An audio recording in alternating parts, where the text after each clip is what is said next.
COP21 is critically important because for the first time it looks like we're going to get all the nations of the world agree that they have to reduce their CO2 emissions.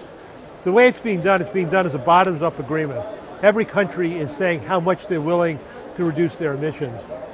The results that we're going to get out of that are emission reductions that get us 40 to 50% of where we need to be to keep global warming below 2 degrees centigrade. Well, obviously, if it doesn't succeed, what would happen is a lot of countries would still go back and implement what they're doing, but the political momentum would be lost everywhere. We cannot afford to wait 3-5 years to try all over again to do this. Climate change is happening too quickly. We're releasing too much CO2 in the environment. We need success here. We don't expect 100% success.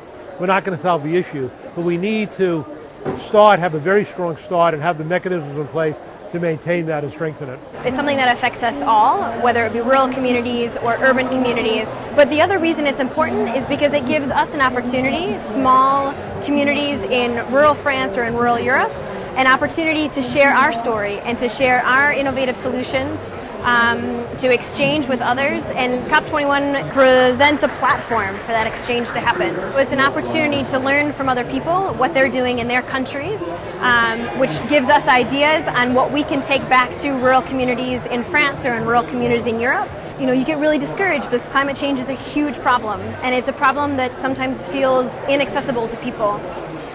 This is a reminder that there are tons of people all over the world that are fighting climate change together, and that we're not doing this alone. We are sensitizing people on urban solution, on green energy, so people can ride on the bike, generate energy to see which energy they can make in the room, on the house. People need to know that they can do things by their own in their house, but they also can mobilize their town to change all the town and to have a sustainable city. If they don't, you will have the degrees going much more higher. You will have some problem regarding the water. Everything will cost much more. We've seen that when you mobilize one town and one community, it makes an example that other town wants to duplicate.